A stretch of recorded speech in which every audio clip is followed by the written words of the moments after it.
స్వాగతం. నేను మీ Pavani. Super star Rajinikanth తో విమానంలో దిగిన ఫోటోను dialogue king Mohan Babu Twitter లో పంచుకున్నారు. అప్పుడు ఇప్పుడు ఎప్పుడైనా స్నేహమేర జీవితం అని క్యాప్షన్ ఇచ్చారు. లోకేష్ తో తీసే సినిమా షూటింగ్ కోసం రజనీ హైదరాబాద్ కు వచ్చారు. అదే సమయంలో చెన్నైలో జరిగిన వరలక్ష్మి శరత్ కుమార్ రిసెప్షన్ కు హాజరైన మోహన్ బాబు కూడా హైదరాబాద్ కి వచ్చారు. వీరిద్దరూ ఒకే విమానంలో ప్రయాణించడంతో ఇలా ఫోటో దిగారు. AP CM Chandrababu Telangana CM Revanth Reddy రేపు ప్రజాభవన్ లో భేటీ కానున్నారు. ఈ క్రమంలోనే చంద్రబాబుకు స్వాగతం పలుకుతూ టీడీపీ అభిమానులు హైదరాబాద్ లో భారీగా ఫ్లెక్సీలు, బ్యానర్లు ఏర్పాటు చేశారు. మరోవైపు జూబ్లీ హిల్స్ చెక్ పోస్ట్ వద్ద చంద్రబాబు ఫ్లెక్సీని ట్రాఫిక్ పోలీసులు కడుతున్నారంటూ జరుగుతున్నటువంటి ప్రచారాన్ని పోలీస్ శాఖ ఖండించింది. ఫ్లెక్సీల వల్ల ప్రమాదాలకు అవకాశం ఉండటంతో దాన్ని పక్కకు పెట్టినట్లు తెలిపారు.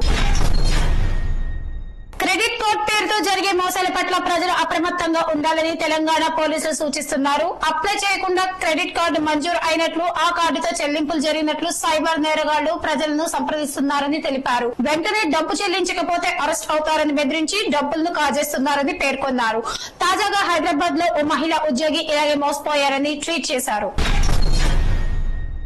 ముషీరాబాద్ డిపోకు చెందిన బస్సులో శ్వేతరత్నం అనే గర్భిణి ఆడ శిశువుకు జన్మనిచ్చింది. అయితే ఈ విషయాన్ని తెలుసుకున్న RTC MD Sajjanar driver, conductor సరోజితో పాటు మహిళా ప్రయాణికులను అభినందించారు. వీరు ఆ సమయంలో అప్రమత్తమై సకాలంలో స్పందించడం వల్లే తల్లి బిడ్డ క్షేమంగా ఉన్నారని పేర్కొన్నారు. ప్రయాణికులకు సకాలంలో గమ్యస్థానాలకు చేర్చడంతో పాటు సేవా స్ఫూర్తిని ఆర్టీసీ సిబ్బంది చాటుతుండటం అభినందనీయమన్నారు. రామచంద్రపురంలో కార్పొరేటర్ బూరగడ పుష్ప నాగేష్ జూబ్లీహిల్స్ తెలంగాణ భవన్ లో మాజీ మంత్రి తలసాని శ్రీనివాస్ యాదవ్, పద్మారావు గౌడ్ అధ్యక్షతన ఏర్పాటు చేసిన టీఆర్ఎస్ పార్టీ ముఖ్య నాయకుల సమావేశంలో పాల్గొన్నారు. ఈ కార్యక్రమంలో జీహెచ్ఎంసీ ఎమ్మెల్యేలు, కార్పొరేటర్లు, నాయకుల సమావేశంలో పాల్గొన్నారు. వక్త, రచయిత ఉదయ నాగరాజు యూకే ఎన్నికల్లో లేబర్ పార్టీ తరఫున నార్త్ బెడ్ ఫోర్డ్ షైర్ నుంచి పోటీ చేసి ఓడిపోయారు. తెలంగాణలో సిద్దిపేట శనిగారానికి చెందిన నాగరాజు భారత్ మాజీ పీఎం నరసింహారావుకు బంధువు. నిజామాబాద్ కోటగిరికి చెందిన కన్నగంటి చంద్ర కన్జర్వేటివ్ అభ్యర్థిగా స్టోక్ ఆన్ ట్రెంట్ సెంట్రల్ లో ఓడిపోయారు. జనరల్ ప్రాక్టీషనర్ గా సేవలందించిన ఆయన 2 సార్లు కౌన్సిలర్ గా, 1 సారి మేయర్ గా పనిచేశారు. ఇక ప్రధాని మోదీ ఏపీ సీఎం చంద్రబాబు భేటీపై జగన్ తప్పుడు ప్రచారం చేస్తున్నారని టీడీపీ మండిపడింది. ప్రాంతాల మధ్య చిచ్చు పెడుతూ సైకోలకి కోట్లు కుమ్మరిస్తూ తాడేపల్లి ప్యాలెస్ సైకో తప్పుడు ప్రచారం చేస్తున్నారు. పీఎం సీఎం భేటీపై కూడా ఫేక్ న్యూస్ ఆర్టికల్స్ సృష్టించారు. నిన్న కూడా అసలు రాష్ట్రంలో చర్చలే జరపని క్యాంప్ జమిని వెళ్లిపోయిందంటూ విష ప్రచారం. దీనిపై ప్రభుత్వం చర్యలు తీసుకుంటుంది అని ట్వీట్ చేసింది.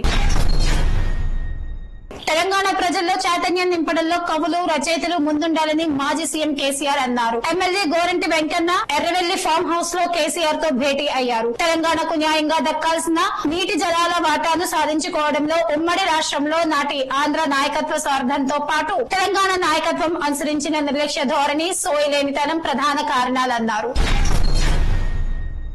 ఏపీలో తాజాగా అధికారం చేపట్టిన కూటమి సర్కారుకు కేంద్రం నుంచి వరుసగా గుడ్ న్యూస్ అందుతున్నాయి. ఇప్పటికే రాష్ట్రంలో పెండింగ్ లో ఉన్న రహదారి ప్రాజెక్టులతో పాటు కొత్త ప్రాజెక్టులకు కూడా సీఎం చంద్రబాబు ఢిల్లీ టూర్ లో కేంద్ర మంత్రి నితిన్ గడ్కరీ ఆమోదం తెలుపగా, మరో కేంద్ర మంత్రి ఏకంగా 60,000 కోట్ల రూపాయల ప్రాజెక్టును రాష్ట్రంలో ఏర్పాటు చేసేందుకు సూత్రప్రాయంగా అంగీకరించారు. త్వరలో దీనిపై చర్చలు ప్రారంభం కానున్నాయి. కృష్ణా జిల్లా కేంద్రం మచిలీపట్నంలో 60,000 కోట్ల రూపాయలతో బీపీసీఎల్ రిఫైనరీ ఏర్పాటు చేసేందుకు కేంద్ర పెట్రోలియం శాఖ మంత్రి హర్దీప్ సింగ్ పూర్తి అంగీకారం తెలిపారు. ఢిల్లీ పర్యటనలో ఉన్న సీఎం చంద్రబాబు నిన్న ఆయనతో భేటీ అయ్యారు.